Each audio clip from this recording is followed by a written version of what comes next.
বাংলাদেশ ব্যাংকে একটি জরুরি বিজ্ঞপ্তি দিয়েই আজকের আলোচনা শুরু করি। ২০২২ সালের ১৩ নভেম্বর তারা এটি প্রচার করেছিল। তাতে বলা হয়েছিল, বিভিন্ন সামাজিক যোগাযোগ মাধ্যমে ব্যাংকের আমানত তুলে নেওয়ার জন্য ষড়যন্ত্রমূলক খবর প্রচারিত হচ্ছে। এ ব্যাপারে সকলের অবগতির জন্য জানানো যাচ্ছে যে বাংলাদেশের ব্যাংকিং ব্যবস্থা অত্যন্ত সুদৃঢ় অবস্থায় রয়েছে। ব্যাংকিং ব্যবস্থায় তারল্যে কোনো সংকট নেই। উল্লেখ্য, বাংলাদেশের স্বাধীনতার ৫১ বছরে কোনো ব্যাংক বন্ধ হয়নি। আশা করা যায় আগামীতেও বাংলাদেশের কোনো ব্যাংক বন্ধ হবে না। ব্যাংকসমূহে জনগণের আমানত সম্পূর্ণ নিরাপদে রয়েছে। এখানে দুটি বাক্য খেয়াল করুন। যেমন, বাংলাদেশের ব্যাংকিং ব্যবস্থা অত্যন্ত সুদৃঢ় অবস্থায় রয়েছে এবং ব্যাংকসমূহে জনগণের আমানত সম্পূর্ণ নিরাপদে রয়েছে। দুটি চরম ভুল ও মিথ্যা কথা। তখন দেশের ব্যাংক খাত মোটেই ভালো অবস্থানে ছিল না। কথাগুলো এতটাই মিথ্যা যে শেষ পর্যন্ত এই বাংলাদেশ ব্যাংকই ইসলামী ধারার ৫টি ব্যাংককে একীভূত করার সিদ্ধান্ত নিতে বাধ্য হয়। প্রাইম ব্যাংক অর্থনীতি অনর্থনীতিতে আমাদের আজকের বিষয়, ব্যাংক বাঁচানো নাকি লুটেরাদের ফেরানো।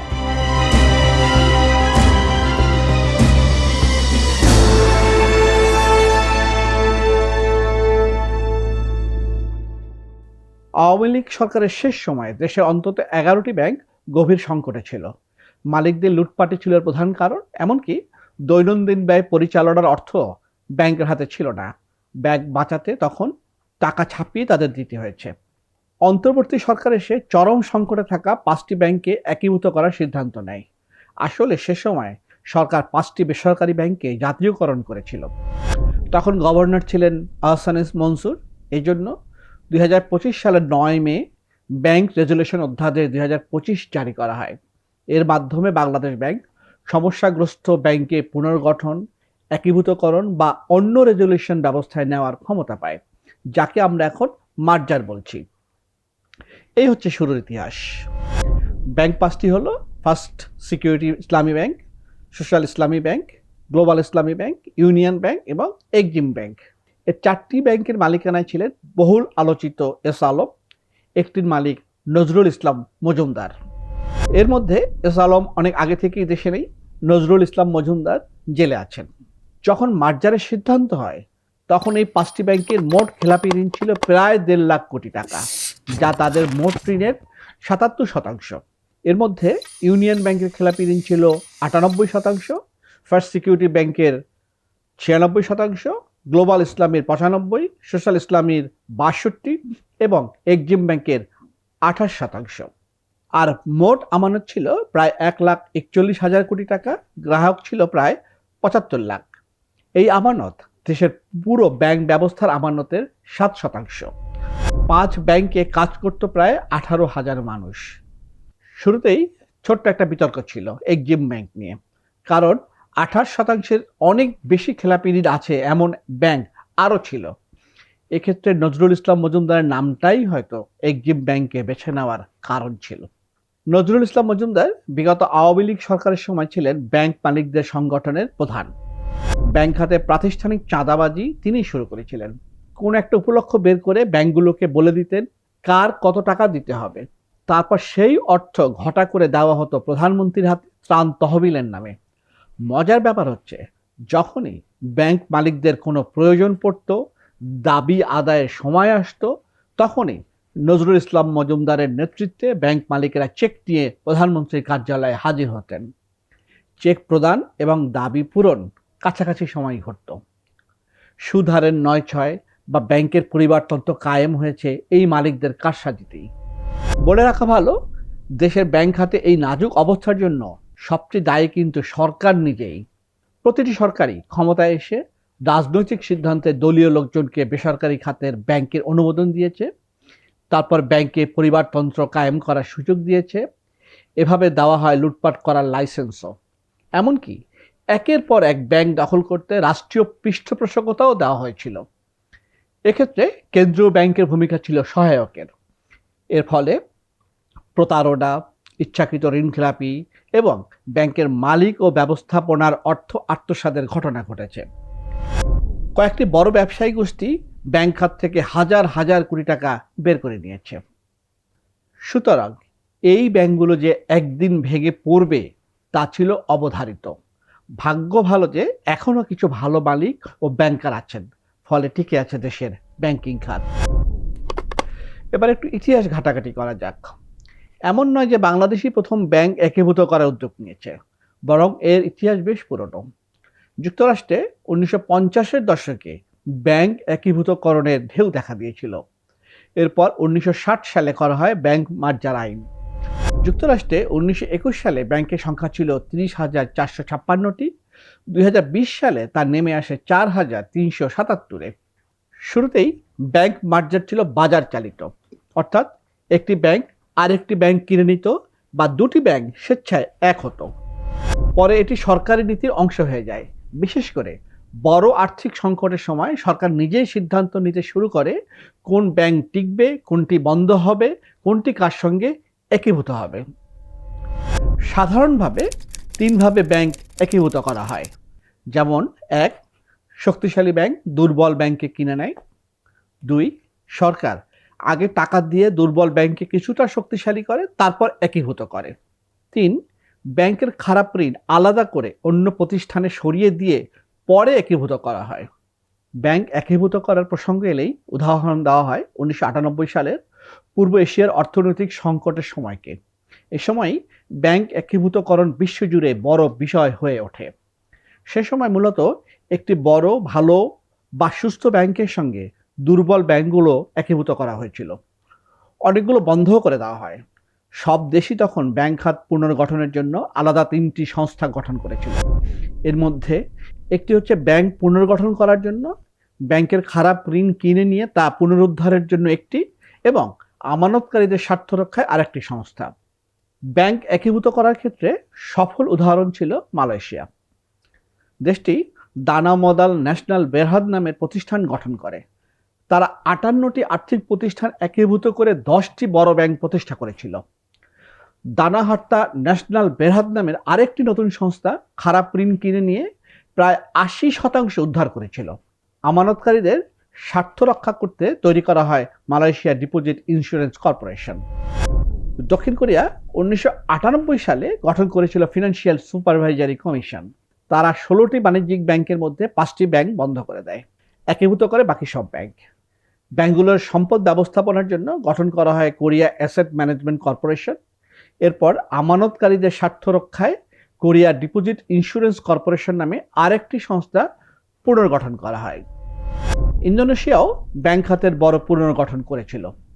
বহু ব্যাংক বন্ধ করতে হয়। 4টি রাষ্ট্রায়ত্ত ব্যাংক একীভূত করা হয়, কিন্তু তাদের খেলাপি ঋণ অনেক বেশি ছিল, ফলে সফল হতে একটু বেশি সময় লেগেছে। থাইল্যান্ডে কিছু দুর্বল ব্যাংককে তুলনামূলক শক্ত ব্যাংকের সঙ্গে একীভূত করা হয়েছিল, কিন্তু দেশটি খেলাপি ঋণ দ্রুত আলাদা করেনি, ফলে তাদেরও সফল হতে সময় লাগে। জাপানও দেরিতে ব্যবস্থা নিয়েছিল। তারা ব্যাংক একীভূত করেছিল ঠিকই, তবে খেলাপি ঋণ সময় মতো পরিষ্কার করা হয়নি। এতে পুনরুদ্ধারও ধীর গতিতে হয়।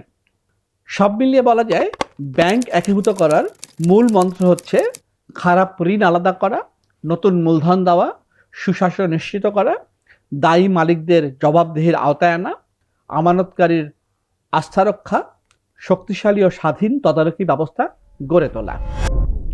দেশে 5 ব্যাংক একীভূত করার যে পরিকল্পনা নেওয়া হয়েছে, বাস্তবায়নে বিপুল পরিমাণ অর্থ লাগবে।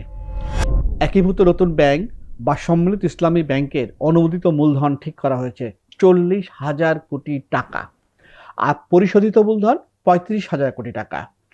এর মধ্যে প্রাতিষ্ঠানিক আমানতকারীদের 15,000 কোটি টাকা মূলধনে রূপান্তর করা হবে, বাকি 20,000 কোটি টাকা সরকার দেবে, অর্থাৎ জনগণের করের টাকাই দেওয়া হবে। এর বাইরে বাংলাদেশ ব্যাংক এরই মধ্যে ধার হিসেবে দিয়েছে 36,000 কোটি টাকা। প্রশ্ন হচ্ছে, এই ব্যাংকের দায় সাধারণ মানুষ কেন নেবে? আরও বড় প্রশ্ন হচ্ছে, এতে করে কি আসলে দুর্বল ব্যাংক সবল হয়ে যাবে? এরকম উদাহরণ কি পৃথিবীতে আদৌ কোথাও আছে? বিশ্বে 2টি দুর্বল ব্যাংক একীভূত হয়ে ভালো অবস্থায় চলেছে এমন উদাহরণ নেই বললেই চলে। আর সেখানে 5টি দুর্বল ব্যাংক একীভূত হয়ে সবল হবে, এটি বেশি বড় আকাঙ্ক্ষা হয়ে গেছে। করতে পারলে হবে নতুন বিশ্ব রেকর্ড। বিশ্বের বড় বড় সব দেশ তখন বাংলাদেশকেই উদাহরণ হিসেবে মানবে। আইএমএফ কিন্তু 2004 সালে এক গবেষণায় দেখিয়েছিল দুর্বল ব্যাংককে শুধু দুর্বল ব্যাংকের সঙ্গে জুড়ে দিলে আরও বড় দুর্বল ব্যাংক তৈরি হয়।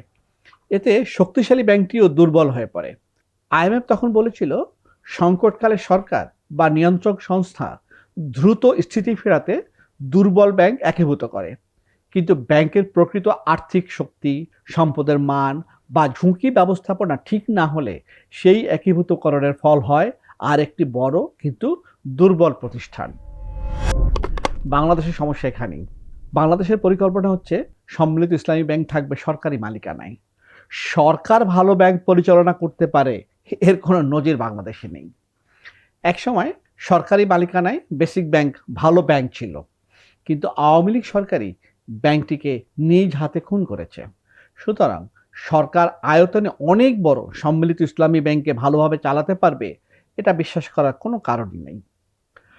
সরকারের সঙ্গে সম্পর্ক রেখে চলেন এমন অনেক প্রভাবশালী থাকেন, সরকারের নানা প্রয়োজন মেটান, তারা নিশ্চয়ই নতুন আরেকটি ব্যাংক লুটপাট করার অপেক্ষায় থাকবেন। বলা হয়েছিল সম্মিলিত ইসলামী ব্যাংক একসময় বেসরকারি মালিকানায় দিতে হবে, তবে এর দায় এতটাই বেশি যে এখন কেউ এই ব্যাংক কিনবেন না। সরকার ব্যাংকটি পরিচালনা করে ভালো করবেন, তারপর বেসরকারি খাতে বিক্রি করা হবে, এটা অনেক দূরের স্বপ্ন। বাংলাদেশে ব্যাংক তদারকি ব্যবস্থা এমনিতেই অত্যন্ত দুর্বল। এই দুর্বলতার কারণেই সরকারি ব্যাংক পরিচালনায় বাংলাদেশ ব্যাংকের ভূমিকা সামান্য। বাস্তবে সরকারি ব্যাংক তদারকি করে অর্থ মন্ত্রণালয়ের আর্থিক প্রতিষ্ঠান বিভাগ। বিএনপি সরকার নির্বাচন ইশতেহারে এই বিভাগটি বন্ধ করে দেওয়ার কথা বলেছে। কবে বন্ধ হবে সেটা বরং আগে দেখি, তারপর বাকি আলোচনা। খেলাপি ঋণ আলাদা করে দ্রুত আদায় করতে না পারলে একীভূত ইসলামী ব্যাংক সফল হবে না। এজন্য অবশ্যই দ্রুত আলাদা সম্পদ ব্যবস্থাপনা কোম্পানির প্রয়োজন হবে। কাজটি অত্যন্ত কঠিন, কারণ ঋণের বড় অংশই পাচার হয়ে গেছে। রহস্য উপন্যাসের কাহিনীতে টুইস্ট আনা একটা রীতি, তাতে পাঠকের আগ্রহ বাড়ে। ব্যাংক খাতে নতুন টুইস্ট এনেছে সরকার নিজেই। গত 10 এপ্রিল জাতীয় সংসদে ব্যাংক রেজুলেশন অধ্যাদেশ বিল আকারে পাশ হয়। নতুন কিছু ধারা যুক্ত করেই বিলটি পাশ হয়। কাহিনী টুইস্ট এখানেই, কেননা নতুন যুক্ত করা ধারায় পুরনো শেয়ারধারীদের আবারও ব্যাংকের মালিকানায় ফেরার সুযোগ সৃষ্টি করা হয়েছে। যাদের কারণে ব্যাংক খাতের এই নাজুক অবস্থা, তাদের আবার ফেরত আনার উদ্যোগ নৈতিক জায়গা থেকে অগ্রহণযোগ্য। বিলের 18 খ ধারা অনুযায়ী কোনো ব্যাংক রেজুলেশনের আওতায় যাওয়ার আগে যারা মালিক ছিলেন তারা চাইলে পরে সেই ব্যাংকের শেয়ার, সম্পদ ও দায় নিজেদের হাতে নেওয়ার আবেদন করতে পারবেন। তবে এজন্য কিছু লিখিত অঙ্গীকার দিতে হবে, যেমন সরকার বা বাংলাদেশ ব্যাংক যে টাকা দিয়েছে তা ফেরত দেওয়া হবে, নতুন মূলধন এনে ব্যাংকের আর্থিক শক্তি আবার ঠিক করা হবে, সরকারি বা আধা সরকারি উৎস থেকে পাওয়া ঋণ, গ্যারান্টি বা অন্য সুবিধা পুরো ফেরত দেওয়া হবে, আমানতকারী, দেশি বিদেশি পাওনাদার ও অন্য বৈধ দাবিদারদের পাওনা মিটিয়ে দেওয়া হবে, সরকারের কর ও অন্য আর্থিক পাওনা শোধ করা হবে। আর এক্ষেত্রে অনুমোদনের 3 মাসের মধ্যে সরকার বা বাংলাদেশ ব্যাংক যে টাকা দিয়েছে তার 7.5% পে অর্ডার জমা দিতে হবে। বাকি 92.5% টাকা শেয়ার হস্তান্তরের 2 বছরের মধ্যে 10% সরল সুদ সহ ফেরত দিতে হবে। এই আইনটি পাশ করার পরপরই ব্যাংক পাড়া নতুন করে অস্থির হয়ে উঠেছে। ইসলামী ব্যাংক দখল বা পাল্টা দখলের চেষ্টার অভিযোগ আনা হচ্ছে, পাল্টাপাল্টি মানববন্ধন হয়েছে। আমরা জানি বিভিন্ন দেশেই ব্যাংকের অর্থ আত্মসাতের জন্য নানান শাস্তি দেওয়া হয়, যেমন চীন ও ভিয়েতনামে একাধিক ব্যক্তিকে মৃত্যুদণ্ড দেওয়া হয়েছিল, পরে তা কারাদণ্ডে নামিয়ে আনা হয়। ইউরোপের বিভিন্ন দেশেও জেলে নেওয়ার উদাহরণ আছে। যুক্তরাষ্ট্রে অর্থনৈতিক কর্মকাণ্ডে অংশ নেওয়া নির্দিষ্ট সময়ের জন্য নিষিদ্ধ থাকে, আর বাংলাদেশে নানাভাবে পুরস্কার দেওয়া হয়। শেষ পর্যন্ত পুরনো মালিকেরা ফিরবেন কিনা জানি না, তবে এই যে সুযোগ রাখা হলো এটাই হচ্ছে খারাপ সংকেত। কোনো একটা উপযুক্ত সময় আসবে, তখন ফেরা যাবে, এই আশার সামনে থাকলে ব্যাংক লুটপাট করা সহজ হয়ে যায়। তখন সবাই বুঝে যান যে যাই করি শাস্তি তো হবে না। সুতরাং আবারও ফিরে আসার এই সুযোগটা কেন রাখা হলো, কার উদ্যোগে আইনে যুক্ত করা হলো, কার কথা ভেবে আইনটি সংশোধন করা হলো, এই প্রশ্নের উত্তর জানাটাই এখন সবচেয়ে জরুরি।